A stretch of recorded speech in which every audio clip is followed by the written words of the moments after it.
کہ تیری قوم 400 سال تک بنی اسرائیل میں غلام رہے.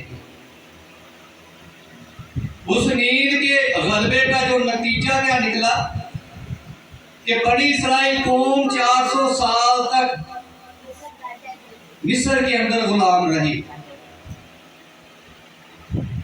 ہوا کیا؟ دھیان ہٹا. جو وقت خدا کا تھا، جو ٹائم اس نے خدا کو دینا تھا، اس نے وہ دھیان ہٹا دیا. سزا 400 سال تک ملتی رہی.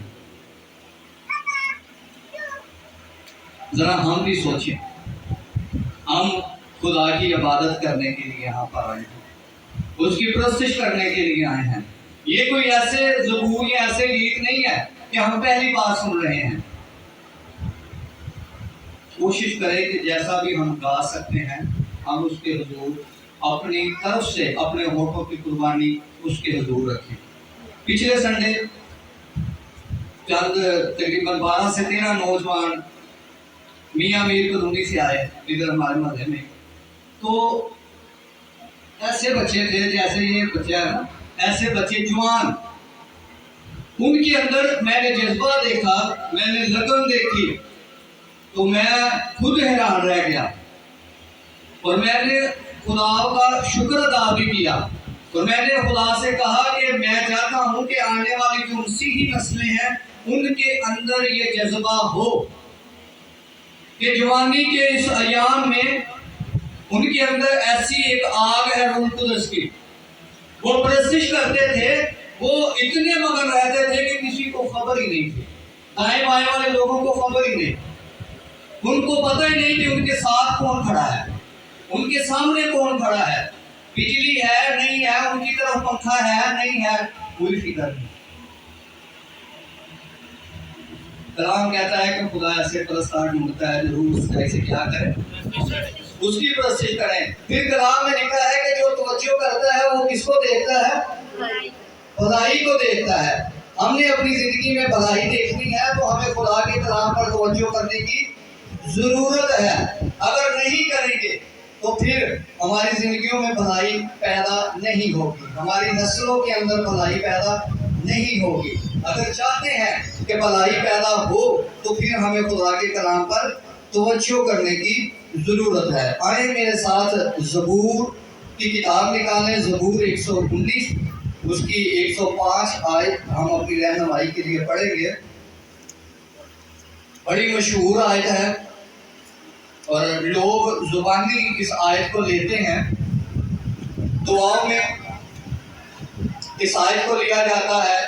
ویسے لوگوں کو تسلی دینے کے لیے اس آیت کو لیا جاتا ہے، لوگوں کو آگاہی دینے کے لیے اس آیت کو لیا جاتا ہے. لکھا ہے تیرا کلام میرے قدموں کے لیے چراغ اور میری راہ کے لیے روشنی ہے. خدا کا کلام پڑھا سنا جانا ہم سب کے لیے برکت کا باعث ہو. سب کہیں گے آمین. خدا کا بندہ داؤد بیان کرتا ہے کہ تیرا کلام میرے قدموں کے لیے کیا ہے؟ چراغ. یعنی کہ چراغ ایک روشنی کی علامت ہے، ایک روشن کرنے والے کی علامت ہے. جہاں پر تاریکی ہوتی ہے، جہاں پر اندھیرا ہوتا ہے، اگر وہاں پر چراغ جلا دیا جائے تو وہاں پر کیا ہو جاتا ہے؟ روشنی، چانن ہو جاتا ہے. اسی طرح داؤد کہہ رہا ہے کہ اے خدا میں تیرے آئین سے ناواقف تھا، میں تیرے کلام سے دور تھا.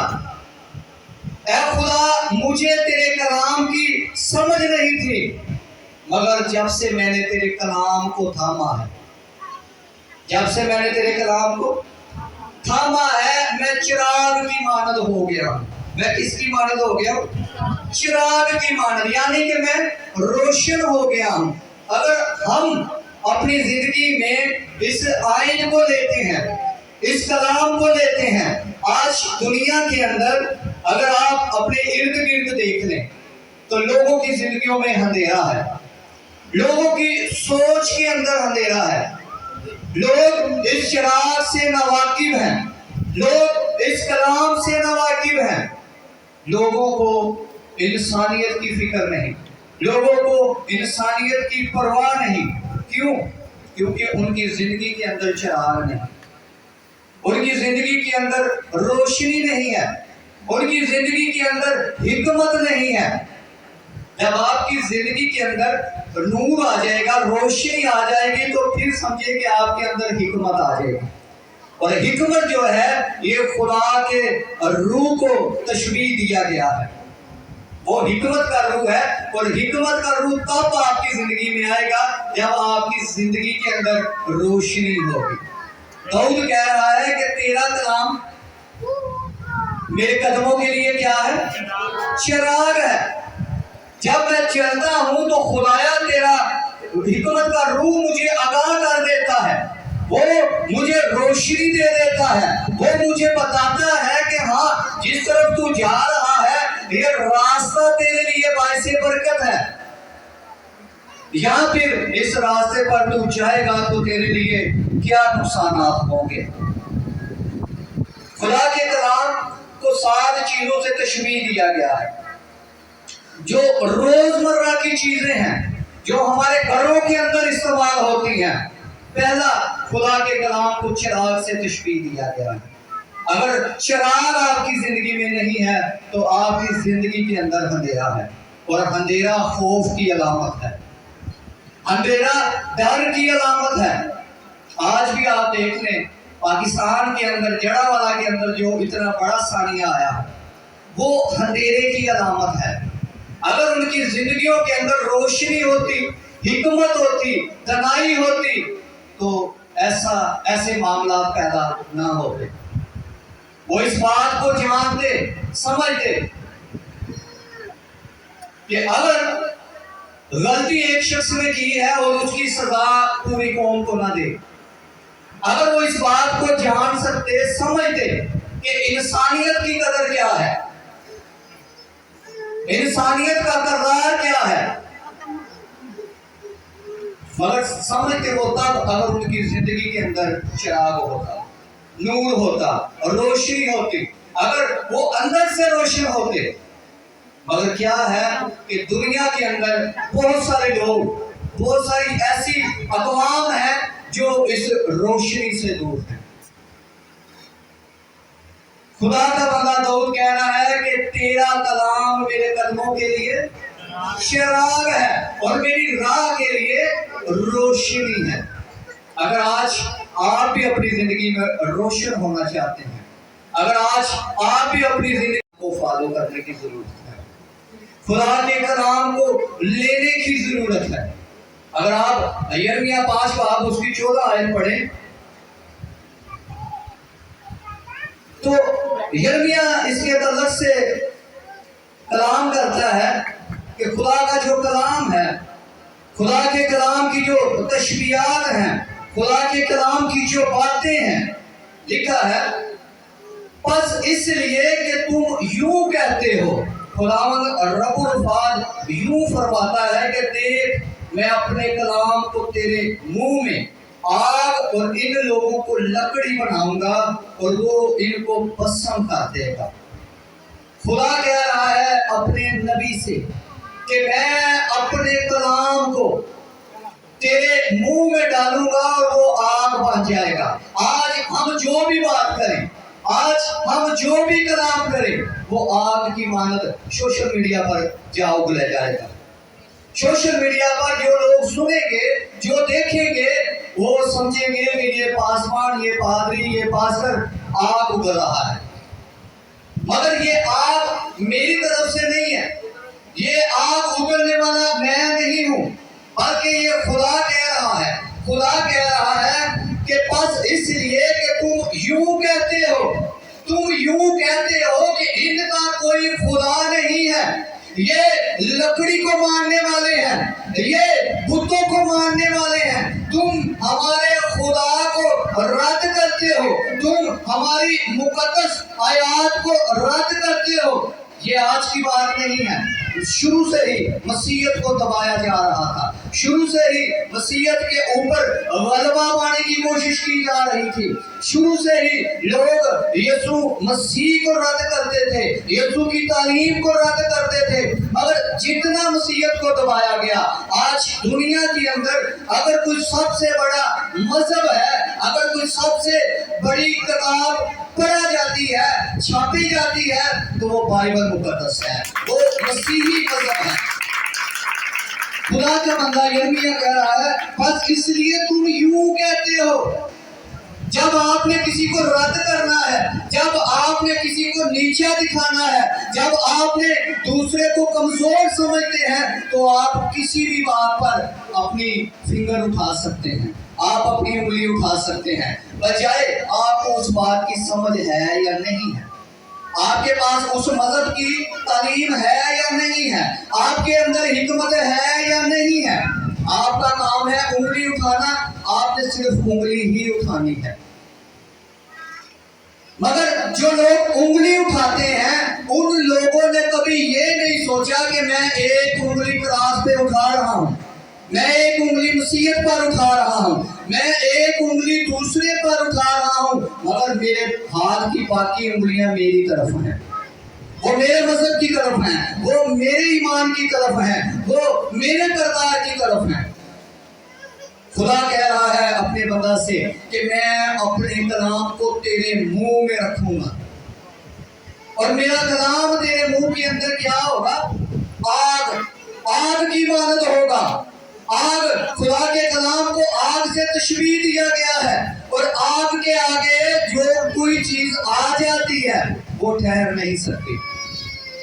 سو کے قریب گھر جا کے کس کے آگے آگ، آگ کی لپیٹ میں آگے، ان کے آگے آگ آ گئی، آگ نے ہر ایک چیز کو پسند کر دیا، چاہے ان کے گھر کی کوئی چیز اچھی تھی یا اچھی سے بھی اچھی تھی یا بہتر سے بھی بہتر تھی، جب آگ آ جاتی ہے تو آگ سب کچھ پسند کر دیتی ہے۔ اسی طرح خدا کے کلام کو آگ سے تشبیہ دیا گیا ہے۔ جب یسوع مسیح کلام کرتے تھے تو فقیر فریسی یسوع مسیح سے حسد کرتے تھے۔ کیوں کرتے تھے؟ کیونکہ یسوع مسیح کا کلام ان کے لیے ناحق گزرتا تھا۔ وہ سمجھتے تھے کہ یہ کلام اچھا نہیں ہے، یہ باتیں اچھی نہیں ہیں، یہ کفر کرتا ہے۔ حالانکہ یسوع مسیح کہتے تھے کہ ابن آدم کو اختیار ہے کہ وہ زمین پر گناہوں کو معاف کرے، مگر فقیر فریسی کہتے تھے کہ یہ کلام اچھا نہیں ہے، یہ کفر کرتا ہے، خدا کے علاوہ کوئی گناہ معاف نہیں کر سکتا۔ ان کو آگ لگتی تھی۔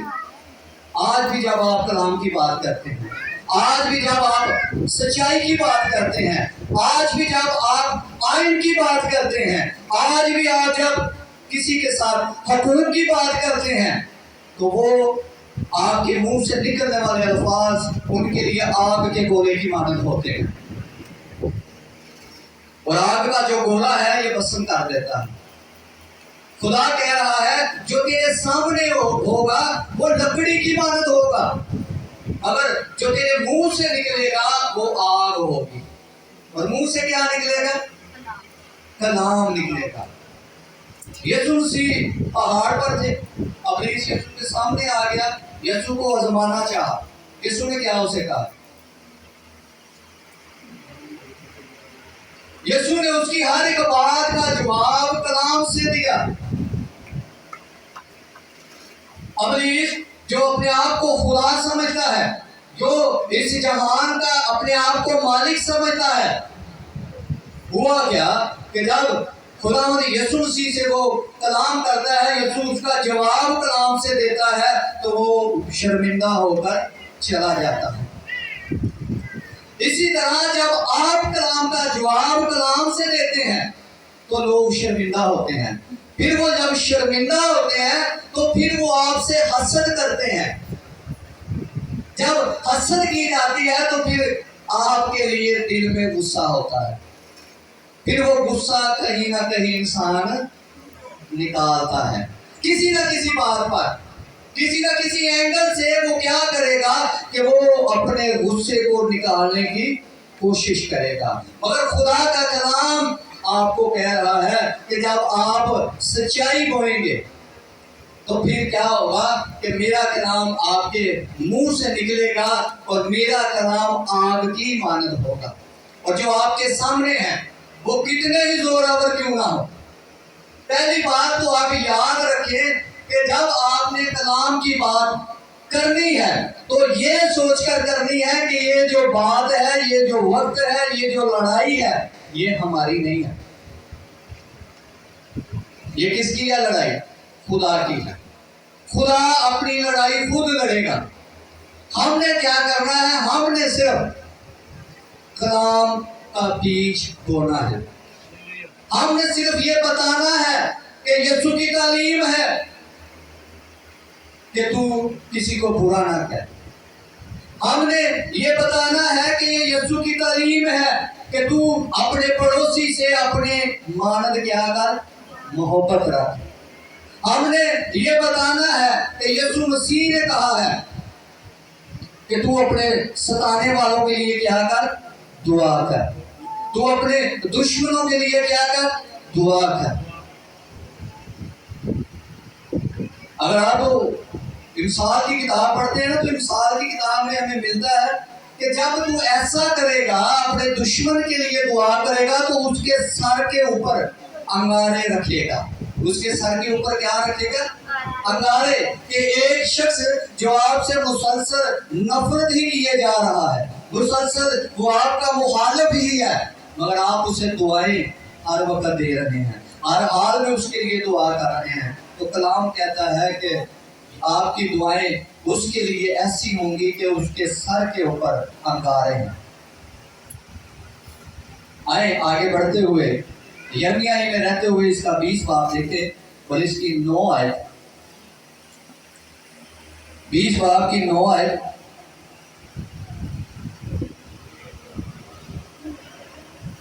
لکھا ہے اگر میں کہوں کہ میں اس کا ذکر نہ کروں گا اور نہ پھر کبھی اس کے نام سے کلام کروں گا تو اس کا کلام میرے دل میں جلتی آگ کی مانند ہے.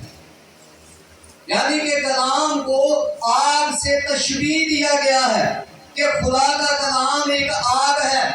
اور جو لوگ سچائی سے منہ موڑ لیتے ہیں آگے پیچھے چل کر تو وہ کہتے ہیں ہاللیلویا ہاللیلویا، میں مسیح ہوں، میں خدا کا وفادار ہوں، میں خدا کا راست باز بندہ ہوں.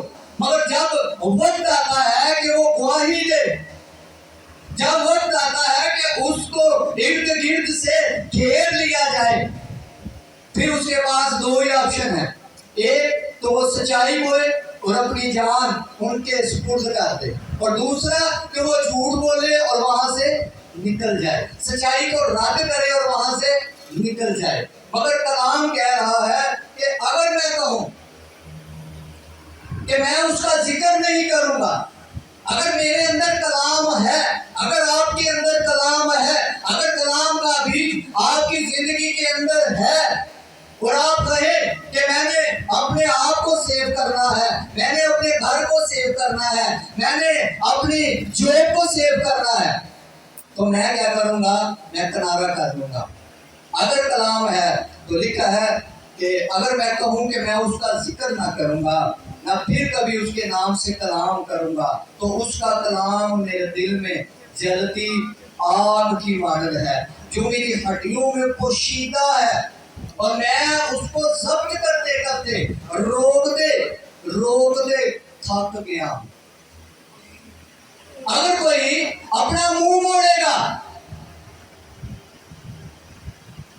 اپنی سیٹ کو بچانے کے لیے، اپنی سیاست کو بچانے کے لیے، اپنی عزت کو بچانے کے لیے، اپنے گھر کو بچانے کے لیے، تو بائبل کہہ رہی ہے کہ اگر میرا کلام اس کے اندر ہے، اگر میرے کلام کا بیج اس کے اندر ہے، وہ جتنا بھی اسے روک سکے روک نہیں سکتا. کیونکہ لکھا ہے کہ میں اسے ضبط کرتے کرتے گیا اور مجھ سے رہا نہیں جاتا۔ اگر کلام آپ کے اندر ہے تو آپ سے رہا نہیں جائے گا۔ آپ بولیں گے، آپ اپنا منہ کھولیں گے، کیونکہ آپ کے اندر کیا ہے؟ کلام ہے۔ وہ کلام نے آپ کو روشن کیا ہوا ہے، اس کلام نے آپ کو آگاہ کیا ہوا ہے کہ یہ زندگی تیرے لیے نفع نہیں ہے، یہ دنیا تیرے لیے نفع نہیں ہے، تیرا حقیقی ٹھکانہ وہاں پر ہے جہاں پر تیرا یسوع مسیح ہے، جہاں پر تیرا یسوع ہے جس نے کہا ہے کہ میں باپ کے پاس جاتا ہوں اور تمہارے لیے جگہ تیار کرتا ہوں اور پھر آتا ہوں اور پھر آ کر تجھے وہاں لے جاؤں گا۔ آگے چلتے ہیں تو اس کا 23 باب اور اس کی 29 آیت، وہاں پر کلام کے تعلق سے لکھا ہے، کیا میرا کلام آگ کی مانند نہیں ہے؟ خداوند فرماتا ہے، اور ہتھوڑے کی مانند جو چٹان کو چکنا چور کر دیتی ہے۔ آپ کسی شخص کو توڑنا چاہتے ہیں تو آپ دنیاوی دلیلیں دیں، آپ دنیا کی باتیں کریں، آپ اسے بلیک میل کریں، شاید کو وہ نہ ٹوٹ سکے۔ مگر خدا کا کلام کہتا ہے، خدا کہتا ہے کہ میرا کلام نہ تو آگ ہے بلکہ آگ سے بھی بڑھ کر یہ ہتھوڑے کی مانند ہے۔ یہ کس کی مانند ہے؟ ہتھوڑے کی مانند ہے، یہ چٹانوں کو چکنا چور کر دیتا ہے۔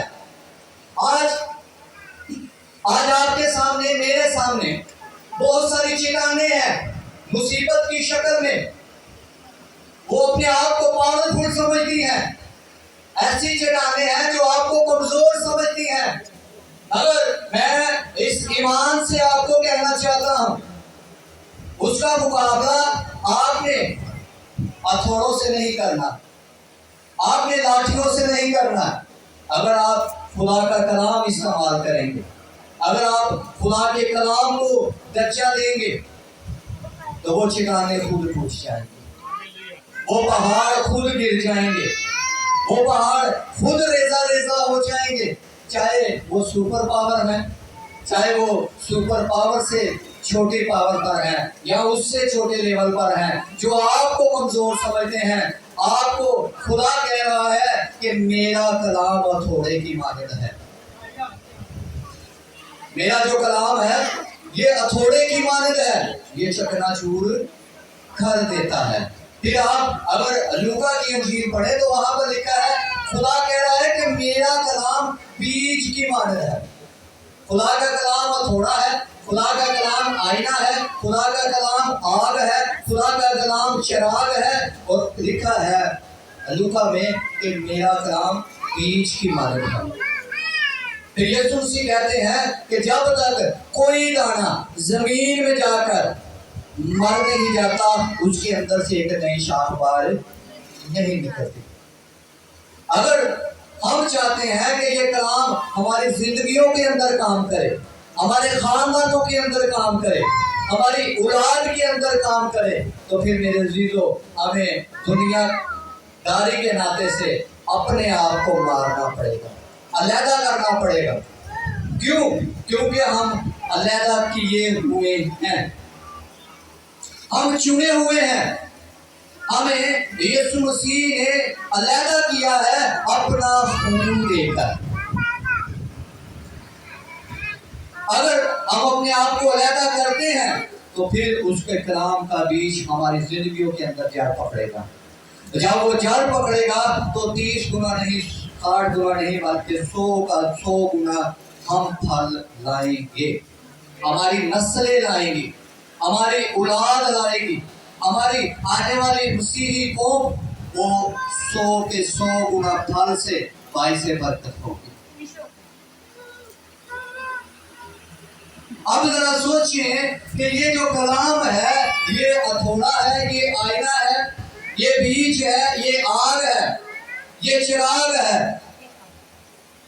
بائبل کہہ رہی ہے کہ یہ کلام ہمارے ساتھ ساتھ ہے، یہ کلام ہمارے، ہم بائبل لے کے جائیں یا نہ لے کے جائیں، ہم بائبل پڑھیں یا نہ پڑھیں، ہم جب بھی اس کے حضور بیٹھتے ہیں تو وہ ہمارے ساتھ ساتھ ہے.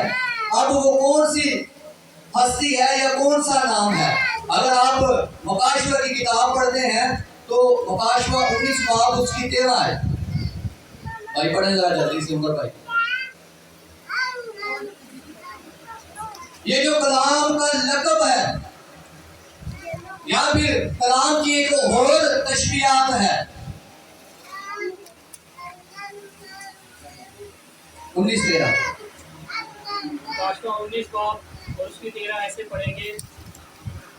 اور وہ خون کی چھڑکی ہوئی پوشاک پہنے ہوئے ہے اور اس کا نام کلام خدا کہلاتا ہے. جی شکریہ. کلام برکت لکھا ہے اور وہ خون کی چھڑکی ہوئی پوشاک پہنے ہوئے ہے اور اس کا جو نام ہے وہ کلام خدا ہے.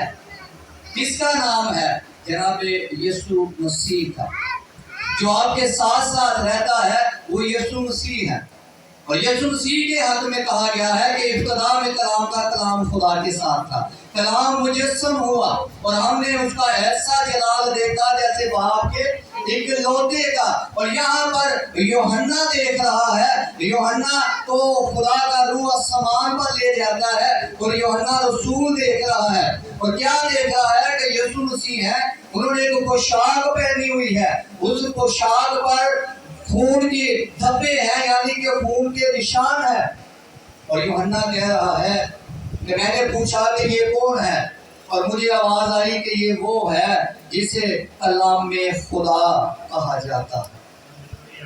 اور وہ جو کلام خدا ہے اس کا آپ سے وعدہ ہے کہ میں اب سے لے کر ہمیشہ تک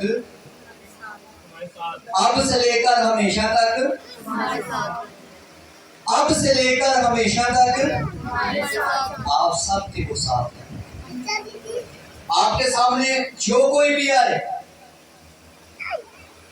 اب جیسے بھی حالات میں ہے وہ جو کلام خدا ہے وہ آپ کے ساتھ ہے. فقط ضرورت اس بات کی ہے کہ آپ اس کلام خدا کو پکاریں اور اسے کہیں کہ مجھے تیری ضرورت ہے. آج بھی یہ جو ثانیہ ہوا ہے یہ اس بات کو ظاہر کرتا ہے کہ یسوع مسیح جلد آنے والے ہیں.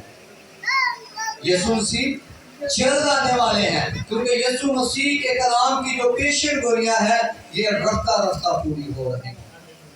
اب آپ سوچیں کہ وہ جو کلام خدا ہے وہ آج شام کو اس دنیا میں آ جائے, آج رات کو آ جائے تو پھر ہم سب اس کے سامنے ہوں گے. وہ تخت پہ تخت نشین ہوگا, ہم سب اس کے سامنے حاضر کیے جائیں گے. تو جب آپ اور میں اس کے سامنے حاضر کیے جائیں گے تو سوچیں کہ آپ کی جو نظریں ہیں یہ کلام خدا کو دیکھیں گی یا پھر کوئی شخص میرے سامنے ہوگا, میں کہوں گا کہ تم آگے ہو جا میں پیچھے ہو جاتا ہوں, پھر باری ہے کہ تو آگے ہو جا میں پیچھے ہو جاتا ہوں.